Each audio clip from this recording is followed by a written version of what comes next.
உங்க வீட்ல ரிமோட் கண்ட்ரோல்லயோ அல்லது கடிகாரத்திலயோ வேலை செய்யாத ஒரு பழைய பேட்டரியை நீங்க என்ன செய்வீங்க? அதை எடுத்து அப்படியே குப்பையில வீசுவீங்க இல்லையா? ஆமா, பொதுவா நம்ம எல்லாரும் செய்யறது அதுதானே. கண்டிப்பா. நாம ஒரு பொருள் தீர்ந்துருச்சுன்னா அதோட ஆயுள் முடிஞ்சிருச்சுன்னு ரொம்ப ஈஸியா ஒரு முடிவுக்கு வந்துடுறோம். அது ஒரு வகையான கருப்பு வெள்ளை சிந்தனை. வேலை செய்தா இல்லையா, உடைஞ்சிருக்கா இல்லையா, அவ்வளவுதான் நம்ம அளவுகோல். சரியா சொன்னீங்க. ஆனா ஒரு கணம் கற்பனை செஞ்சு பாருங்க. அந்த குப்பைக்கு போற ஒரு சாதாரண பேட்டரிய வெறும் 50 ரூபாய் செலவுல பல பில்லியன் வருஷங்களுக்கு இயங்குற ஒரு குட்டி அணுமின் நிலையமா, அதாவது ஒரு நானோ நியூக்ளியர் பிளான்ட்டா மாத்த முடியும்னு சொன்னா உங்களால நம்ப முடியுதா? கேட்ட உடனே நம்புறதுக்கு இது ஏதோ ஒரு அறிவியல் புனைகதை மாதிரி தான் தோணும். ஆமா, எனக்கும் கூட முதல்ல அப்படிதான் தோணுச்சு.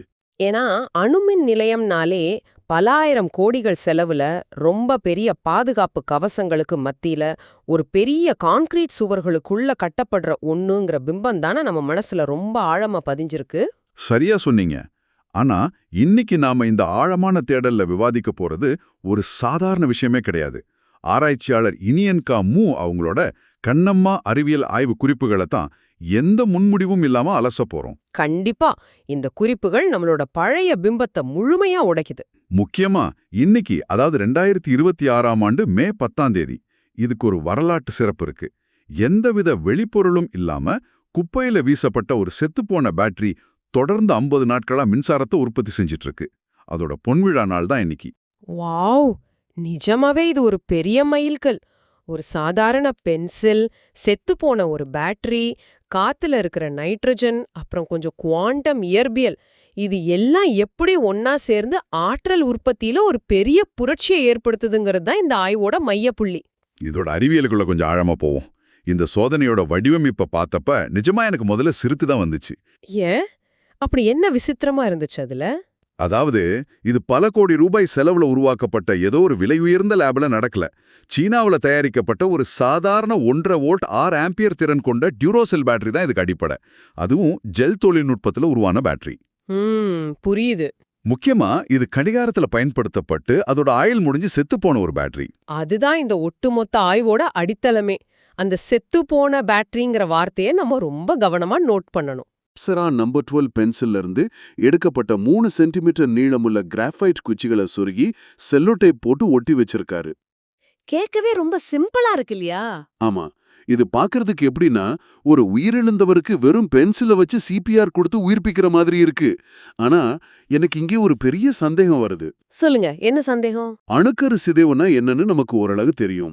பெரிய உலைகள் வேணும், கதிர்வீச்சு பாதுகாப்பு வேணும், பல 1000 டிகிரி வெப்பம் எல்லாம் தேவைப்படும். கண்டிப்பா, பொதுவா அப்படிதான் நடக்கும். அப்போ ஒரு சாதாரண செல்லோடேப் சுத்தின பேட்டரிக்குள்ள இது நடக்குதுன்னா அது எப்படி வெடிக்காம இருக்கு? ஒரு சாதாரண பென்சில் குச்சியால எப்படி அணுக்கரு வினையை தூண்ட முடியும்? இது இயற்பியல் விதிகளுக்கே முரணா இருக்கே. உங்களோட இந்த சந்தேகம் ரொம்ப நியாயமானது. எந்த ஒரு அறிவியல் மாணவனும் கேக்குற முதல் கேள்வி இதுதான். ஆனா இந்த ஆய்வு குறிப்புகள் என்ன வாதிடுதுன்னு நாம கூர்ந்து கவனிக்கணும். சரி, என்ன சொல்லுது? நீங்க பென்சில் குச்சின்னு சாதாரணமா சொல்றது வெறும் கரிக்கோல் கிடையாது. அது இயற்கையான கார்பன் 12. பேட்டரியோட உள்ள இருக்கிற அந்த பசையில, அதாவது ஜெல் ஊடகத்துல பொட்டாசியம் மற்றும் துத்தநாகம் ஆகிய தனிமங்கள் இருக்கு. ஓ, அப்போ அங்கதான் அந்த ரியாக்ஷன் நடக்குதா? ஆமா, இது பெரிய அணு உலைகள்ல நடக்கிற வெப்ப அணுக்கரு பிளவு கிடையாது. இது ஜெல் ஊடகத்துக்குள்ள நடக்கிற ஒரு ரொம்ப நுட்பமான அணுக்கரு சிதைவு. கொஞ்சம் விளக்கமா சொல்ல முடியுமா? அதாவது இந்த ஜெல் ஊடகமும் அதுக்குள்ள செலுத்தப்படுற கிராஃபைட் தண்டுகளும் ஒன்னா சேர்ந்து அணுக்கள் தங்களை தானே மறுசீரமைச்சு கொள்றதுக்கான ஒரு கச்சிதமான மேடைய அங்க உருவாக்குதுன்னு இந்த ஆய்வு சொல்லுது. ஓஹோ, அப்படி என்றால் இந்த பேட்டரிக்குள்ள நடக்கிற வினை நாம பாடப்புத்தகங்கள்ல படிச்ச அந்த பிரம்மாண்டமான அணு உலை வினைகள்ல இருந்து முற்றிலும் மாறுபட்டதா? 100% மாறுபட்டது. இந்த ஜெல் தொழில்நுட்பத்தில் இருக்கிற பொட்டாசியம் ஹைட்ராக்சைடு, துத்தநாகம், கிராஃபைட் பொடி எல்லாமே நம்ம இந்திய மண்ணிலேயே பல கோடி டன் அளவுல ரொம்ப மலிவா கிடைக்கிற பொருட்கள். இந்த மூணும் சேர்ந்துதான் அந்த 50 ரூபாய் அணுமின் நிலையத்தோட அடிப்படையா செயல்படுது. சரி, இந்த செத்துப்போன பேட்டரி வெறும் பென்சில் குச்சிகளோட உதவியால கடந்த 50 நாட்களா ஒரு பச்சை நிற எல்இடி விளக்கை தொடர்ந்து எரி வச்சிட்டு இருக்குன்னு அவர் சொல்றாரு. ஆமா, அதுதான் இதுல ரொம்ப சுவாரஸ்யமான விஷயம். அதுவும் சூரிய ஒளி கூட இல்லாம. இது எப்படி சாத்தியம்? ஒரு மூடிய பேட்டரிக்குள்ள இருக்கிற வேதியியல் ஆற்றல் தீர்ந்துட்டா அது முடிஞ்சிருச்சு தானே? இது ஏதோ மேஜிக் மாதிரி இருக்கே. இது மேஜிக் இல்ல, இது அவர் துகள் பரிணாம மாற்றம்ங்கிற கோட்பாட்டோட அடிப்படையில விளக்குறாரு. துகள் பரிணாம மாற்றமா? அப்படின்னா என்ன? பேட்டரிக்குள்ள என்ன நடக்குதுன்னு புரிஞ்சுக்க ஒரு சின்ன ஒப்புமைய பாப்போம். பூமியோட அடியில பல மில்லியன் வருஷங்களா நிலக்கரி கடுமையான அழுத்தத்துக்கு உள்ளாகும்போது அது எப்படி வைரமா மாறுதோ அதே மாதிரி ஒரு நிகழ்வு தான் இங்கும் நடக்குதுன்னு அவர் சொல்றாரு. ஓ, நிலக்கரி வைரமா மாறுற மாதிரி ஒரு செயலா? சரியா சொன்னீங்க. ஆனா இது புவியியல் அழுத்தம் கிடையாது. இது குவாண்டம் அழுத்தம். குவாண்டம் அழுத்தமா? ஒரு சின்ன பேட்டரிக்குள்ள அது எப்படி உருவாகும்? நவீன அறிவியல் தனிமங்களை நிலையானவைன்னு சொல்லுது. ஆனா இந்த ஆய்வோட படி ஜெல் ஊடகத்துக்குள்ள அடைக்கப்பட்ட ஒரு சின்ன வெளியில தொடர்ச்சியான வேதியியல் மற்றும் மின்காந்த அழுத்தத்துக்கு துகள்கள் உள்ளாகும்போது அவை தங்களோட இயல்பை மாத்திக்குது. அதாவது பேட்டரிக்குள்ள ஒரு அழுத்தம் உருவாகி அது அணுக்களை மாத்துதுன்னு சொல்றீங்க? ஆமா, இந்த நுட்பமான குவாண்டம் அழுத்தத்தினால நாம பென்சில்ல இருந்து வச்ச சாதாரண கார்பன் 12 துகள்கள் தங்கள உருமாத்திக்கிட்டு கதிர்வீச்சு தன்மை கொண்ட கார்பன் 14ஆக மாறுதுன்னு குறிப்புகள் சொல்லுது. கார்பன் 12 கார்பன் 14ஆக மாறுதா? நிஜமாவே இது மலைக்க வைக்குது. கண்டிப்பா, இது ரொம்ப ஆச்சரியமான ஒரு கண்டுபிடிப்பு தான். ஒருவேளை இது உண்மையா இருந்தா அது ஒரு மிகப்பெரிய அறிவியல் பாய்ச்சலா இருக்குமே. ஏன்னா கார்பன் 14ஓட ஆயுட்காலம் பல ஆயிரம் வருஷங்கள்னு நமக்கு தெரியுமே. ரொம்ப சரியா பிடிச்சிங்க. கார்பன் 14ஓட ஆயுட்காலம் சுமார் 5730 வருஷங்கள். அது மட்டும் இல்லாம கூடவே அந்த ஜெல்லில பொட்டாசியம் 40 இருக்கு. பொட்டாசியமும் கதிர்வீச்சை வெளியிடுமா என்ன? ஆமா, இந்த பொட்டாசியம் 40ங்கிறது 1.2 மில்லியன்ல இருந்து பல பில்லியன் வருஷங்கள் வரைக்கும் கதிர்வீச்ச உமிழக்கூடிய ஒரு ஐசோடோப். வாவ், பல பில்லியன் வருஷங்களா? ஆமா, இந்த 2 ஐசோடோப்புகளும் இணைந்து ஒரு அணுக்கரு இசைவை அங்க உருவாக்குது. இதுதான் பல்லாயிரம் வருஷங்களுக்கு வற்றாத ஆற்றலை வழங்குற ஒரு இன்ஜின் மாதிரி செயல்படுதுன்னு அவர் வாதிடுறாரு. சரி, அப்படியென்றால் இந்த பேட்டரிக்குள்ள ஒரு சின்னஞ்சிறு அணு உலை இயங்கிட்டு இருக்குன்னே வச்சுப்போம். ஆனா பேட்டரிங்கிறது ஒரு மூடி அமைப்பு தானே? ஆமா, அது க்ளோஸ்டு சிஸ்டம் தான். நீங்க சொல்ற கார்பன் சிதைவடைஞ்சா உள்ள இருக்கிற பொருளோட அளவு குறையும் தானே? அப்போ உள்ள இருக்கிற ஆற்றல் எப்படியும் ஒரு கட்டத்துல தீர்ந்து போகும் இல்லையா? அப்புறம் எப்படி 50 நாட்களா இது தொடர்ந்து வேலை செய்யுது? இந்த இடத்துல தான் இந்த ஆய்வு ஒரு மிகப்பெரிய ஆச்சரியத்தை முன்வைக்குது.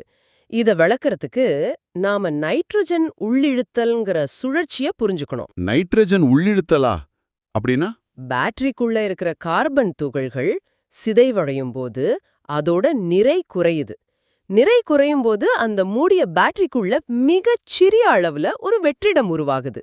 சரி, ஒரு மைக்ரோ வேக்யூம் உருவாகுது. அப்புறம் இயற்கையோட அடிப்படை விதி என்ன? இயற்கை எப்பவுமே வெற்றிடத்தை அனுமதிக்காது. அதனால அந்த வெற்றிடத்தை நிரப்ப கிராஃபைட் குச்சிகள் சொருகப்பட்ட அந்த சின்ன இடைவெளிகள் வழியா வெளிப்புற காத்துல இருக்கிற நைட்ரஜனை இந்த பேட்டரி உள்ள இழுக்குது. ஒரு நிமிஷம் இருங்க, இது நம்பவே முடியாத அளவுக்கு இருக்கு. அப்படியென்றால் இந்த பேட்டரி உயிர் வாழ்றதுக்காக நம்மள போலவே காத்த சுவாசிக்குதா? மிகச் சரியான ஒப்புமை இது. ஆமா, இந்த ஆய்வோட படி அது சுவாசிக்குது. காத்துல இருக்கிற நைட்ரஜன் உள்ளே நுழைஞ்சி சிதைந்த கார்பனுக்கு மாற்றா ஒரு புதிய அணுக்கருவினைய தொடங்கி வைக்குது. வாவ், அதாவது இது தன்னைத்தானே புதுப்பிச்சுக்குது. ஆமா, இது ஒரு சுய ஆற்றல் சுழற்சியை உருவாக்குது. அதனாலதான் 50 நாட்களா எந்த வெளிப்புற சூரிய ஒளியோ வெப்பமோ ரீசார்ஜ் செய்யற தேவையோ இல்லாம இது தொடர்ந்து இயங்கிட்டு இருக்கு. இத அவர் வெறும் தியரியா மட்டும் இல்லாம சில தரவுகளையும் தன்னோட குறிப்புகள்ல ரொம்ப தெளிவா கொடுத்திருக்காரு. ஆரம்பத்துல இந்த பேட்டரி 3 வோல்ட் வரைக்கும் மின்சாரத்தை கொடுத்திருக்கு. ஆமா, அதன் பிறகு என்ன ஆச்சுன்னு பாத்தீங்கன்னா, ஒரு கட்டத்துல தொடர்ந்து மின்சாரத்தை எடுத்து பரிசோதிச்சதால அதோட மின்னழுத்தம் 1.9 வோல்ட்டா குறைஞ்சு அந்த பச்சை விளக்கு அணைஞ்சிடுச்சு. பொதுவா நாம அப்படியானா என்ன செய்வோம்? அதான், ஒரு 1.5 வோல்ட் பேட்டரி 1.9 வோல்ட்டுக்கு போயிட்டாலே அது முழுசா இறந்துருச்சுன்னு தூக்கி போட்டுடுவோம். ஆனா அவர் அதுக்கு ஒரு 3/4 மணி நேரம் ஓய்வு கொடுத்திருக்காரு. அந்த ஓய்வு தான் திருப்புமுனை. அதுக்கப்புறம் அதை மீண்டும் பரிசோதிச்சப்போ அது தானாகவே 2.42 வோல்ட்டா ரீசார்ஜ் ஆயிருக்கு. இது எப்படி சாத்தியம்? ஒரு செத்துப்போன பொருள் தன்னைத்தானே எப்படி மீட்டெடுக்க முடியும்? இதுதான் நாம நியூட்ரான் நிலைப்புத்தன்மைன்னு சொல்றோம். ஒரு மனுஷன் வேகமா ஓடும்பொழுது அவனுக்கு மூச்சு திணறுது இல்லையா? ஆமா, மூச்சு வாங்கும். கொஞ்ச நேரம் உக்காந்து ஓய்வெடுத்தா அவனோட சுவாசம் எப்படி சீராகி மீண்டும் ஆற்றல் பெறானோ அதே போலதான் இதுவும். அந்த 3/4 மணி நேர ஓய்வுல காத்திலிருந்து நைட்ரஜனை உள்ளிழுத்து தன்னோட குவாண்டம் சமநிலைய அந்த பேட்டரி மீண்டும் அடைஞ்சிருச்சு. அடடே, கேட்கவே ரொம்ப பிரமிப்பா இருக்கு. கடந்த 4 நாட்களா அது 2.21 வோல்ட் மற்றும் 30 மில்லி ஆம்பியர் அளவுல எந்த மாற்றமும் இல்லாம ரொம்ப நிலையா இயங்கி வருது. வோல்டேஜ் குறைஞ்சது ஒரு தோல்வியே கிடையாது. ஓ, அப்ப அது பேட்டரியில முடிவு கிடையாதா? கிடையாது. அதிகப்படியான ஆற்றலை செலவிட்ட ஒரு பயிற்சி நிலையிலிருந்து நீண்ட காலம் இயங்கக்கூடிய ஒரு நிலைத்த தன்மைக்கு அது தன்னைத்தானே தகவமைச்சுக்குச்சுன்னு குறிப்புகள் சொல்லுது. பேட்டரிக்கு ஓய்வு கொடுக்கறது, அது தன்னைத்தானே குணப்படுத்திக்கிறது, காத்திலிருந்து ஆற்றலை உறிஞ்சிருது. இதெல்லாம் கேட்கும்போது மனித உடலோட செயல்பாட்டோட இது எவ்வளவு ஆச்சரியமா ஒத்துப்போகுது பாருங்க. ஆமா, இது ரெண்டுமே கிட்டத்தட்ட ஒரே மாதிரி தான் செயல்படுது. இயற்கையோட சுழற்சியில எல்லாமே ஒண்ணுக்குன்னு தொடர்புடையத போல தோணுது. ஆராய்ச்சியாளர் இனியனும் தன்னோட குறிப்புகள்ல இதே தத்துவத்தை தான் முன்வைக்கிறாரு.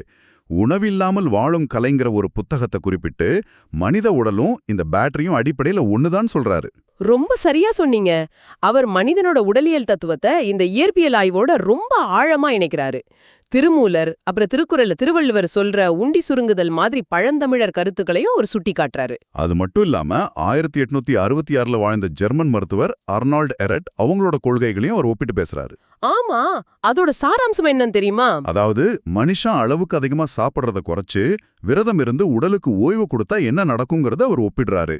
உடலுக்கு உணவு செல்லாத போது அங்க ஒரு வெற்றிடம் உருவாகுது. ரொம்ப சரியான பாயிண்ட். எப்படி அந்த பேட்டரி தன்னுள் வெற்றிடம் உருவானதும் காத்துல இருக்கிற நைட்ரஜனை உள்ளிழுத்து ஆற்றலா மாத்துச்சோ, அதே போல மனித உடலும் விரதத்தின் மூலமா சுத்தப்படுத்தப்படும் போது காத்துல இருக்கிற நைட்ரஜனை நேரடியா புரதமா மாத்தி இயற்கை ஆற்றல்ல வாழ முடியும்னு சொல்றாரு.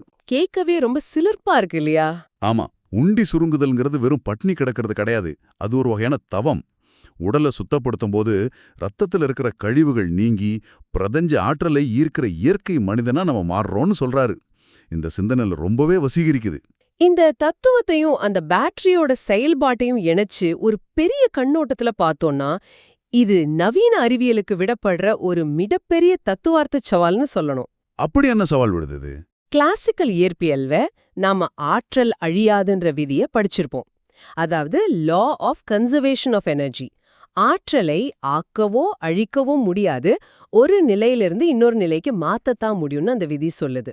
ஆமா, பள்ளிக்கூடத்திலே படிச்சிருக்கோம். ஆனா அந்த விதியை நாம புரிஞ்சுகிட்ட விதம் முழுமையற்றதுன்னு இந்த ஆய்வு ஒரு புதிய பார்வையை முன்வைக்குது. கொஞ்சம் விளக்குங்களேன். நாம எப்படி அதை தவறா புரிஞ்சுக்கிட்டோம்னு அவர் சொல்றாரு? இதுவரைக்கும் உலக விஞ்ஞானிகள் எல்லாருமே பருப்பொருள்ங்கிற கண்ணால பாக்குற திடப்பொருளை, அதாவது வேதியியல் மூலக்கூறுகளை வச்சுதான் விதிகளை எழுதுனாங்க. ஒரு பேட்டரியில உள்ள வேதிப்பொருள் தீர்ந்துட்டா பேட்டரி செத்துருச்சுங்கிறாங்க. நிலக்கரியை எரிச்சிட்டா அது சாம்பல் ஆயிடுச்சுங்கிறாங்க. ஆமா, அப்படிதானே நாமளும் நினைக்கிறோம். ஆனா இந்த ஆய்வோடப்படி பருப்பொருள் அழியலாம், ஆனா அணுப்பொருள் ஒருபோதும் அழிவதில்லை. பேட்டரியோட வேதித்தன்மை தீர்ந்தாலும் அதுக்குள்ள இருக்கிற கார்பன் மற்றும் பொட்டாசியம் ஆகிய அணுப்பொருள் இன்னும் உயிரோடு தான் இருக்கு. ஓ, அது அழியறது இல்லையா? இல்ல, அந்த அணுப்பொருள் ஒரு தொடர் சுழற்சியில இருக்கு. நாம் அந்த அணுப்பொருள் சுழற்சிய அறுவடை செய்ய தவறிட்டோம்.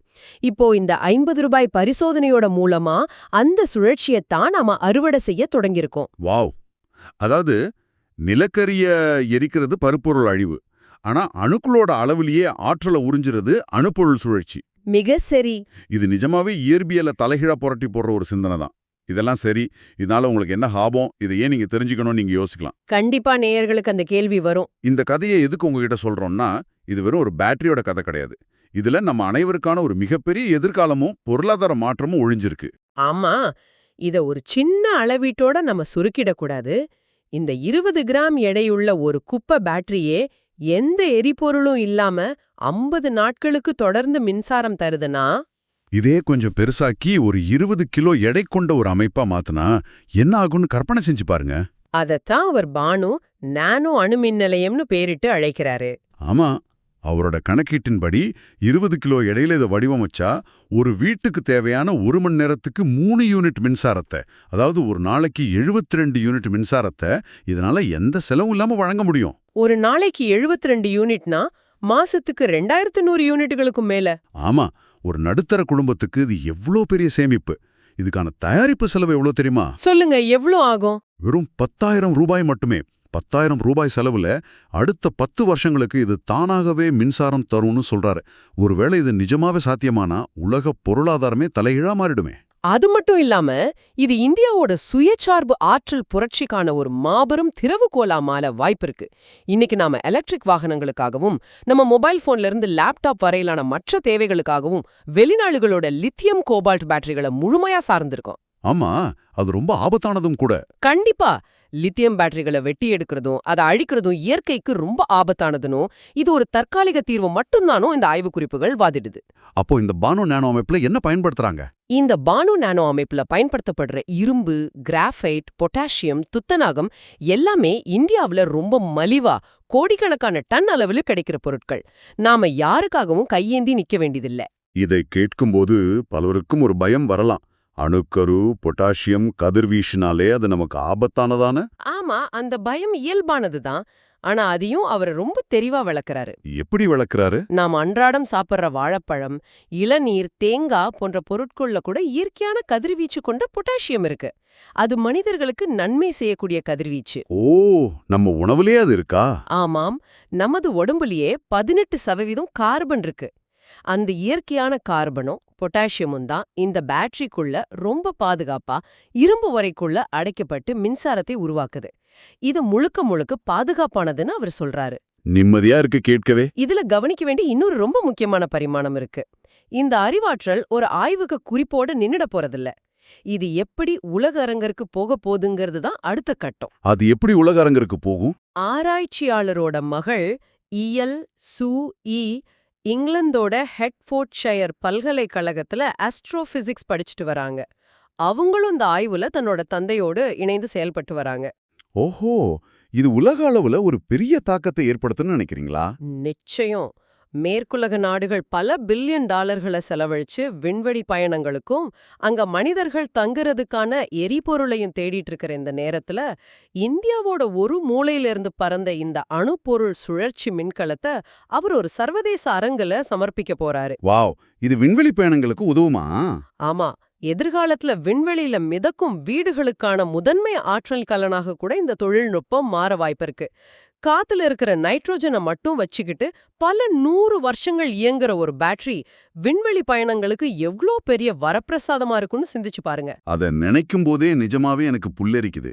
குப்பையில வீசப்பட்ட ஒரு சீன பேட்டரி, ₹2 விலையுள்ள ஒரு அப்சரா பென்சில், அதிலிருந்து எடுக்கப்பட்ட 3 சென்டிமீட்டர் குச்சிகள், எந்த நேரமும் நம்ம சுற்றியுள்ள காத்துல இருக்கிற நைட்ரஜன், அப்புறம் இது எல்லாத்தையும் இணைச்ச ஒரு மனிதனோட எல்லையற்ற கற்பனை. ரொம்ப அழகா தொகுத்து சொல்றீங்க. இது 3 சேர்ந்து இன்னைக்கு 2026ஆம் ஆண்டு மே 10ஆம் தேதி 50வது நாளா தொடர்ந்து ஒரு பச்சை விளக்கை எரிய வச்சிட்டு இருக்கு. இது ஒரு மிகப்பெரிய சிந்தனை பாய்ச்சல். ஆமா, இது வெறும் ஒளிரும் மின்சாரம் கிடையாது. இது மனித குலத்தோட ஆற்றல் தேடலுக்கான ஒரு புதிய விடிவெள்ளியா மாறக்கூடும். அணுக்கரு சுழற்சி மூலமா மனித குலத்துக்கு கிடைக்க காத்திருக்கும் வற்றாத ஆற்றலோட சாவி இது. கண்டிப்பா. ஆற்றல் என்பது அழியாதது. அதை ஒரு குறிப்பிட்ட வழியில தான் பெற முடியுங்கிற பழைய விதியை உடைச்சு ஆற்றலை எங்கும் எதிலும் சின்னஞ்சிறு குப்பையிலும் கூட அறுவடை செய்யலான்னு வாதிடுற ஒரு குவாண்டம் அதிசயம் இது. நாம இப்போ நம்ம விவாதத்தோட இறுதி பகுதிக்கு வந்துட்டோம். இது உங்க வாழ்க்கைக்கு எப்படி பொருந்தது? இந்த கணம் வரை நாம ஒரு பொருள் தீர்ந்துட்டா அது செத்துப்போச்சு அவ்வளவுதான் தூக்கி எறிஞ்சிட்டு இருந்தோம். ஆமா, அதுதான் நம்ம வழக்கம். அது ஒரு பேட்டரியா இருக்கலாம், தோல்வியில முடிஞ்ச ஒரு தொழிலா இருக்கலாம், முறிந்து போன ஒரு உறவா இருக்கலாம், அல்லது நம்ம சொந்த நம்பிக்கையா கூட இருக்கலாம். ஆனா குப்பையில வீசப்பட்ட ஒரு பேட்டரி தன்னைத்தானே உருமாத்தி தனக்குள்ள ஒரு வெற்றிடத்தை உருவாக்கி காத்துல இருக்கிற ஆற்றலை உறிஞ்சி மீண்டெழுந்து வந்து பல ஆயிரம் வருஷங்கள் ஒளிர முடியுங்கிற ஒரு சாத்தியம் இருக்குன்னா, நம்ம வாழ்வுல முடிஞ்சிருச்சுன்னு நாம தூக்கி எறியும் வேறு எந்தெந்த விஷயங்களுக்குள்ள இப்படி ஒரு வற்றாத சக்தி உறங்கிட்டு இருக்கோ, அந்த சக்தியை தட்டி எழுப்புறதுக்கான சரியான தூண்டுதல் எதுவா இருக்கும்? கொஞ்சம் யோசிச்சு பாருங்க.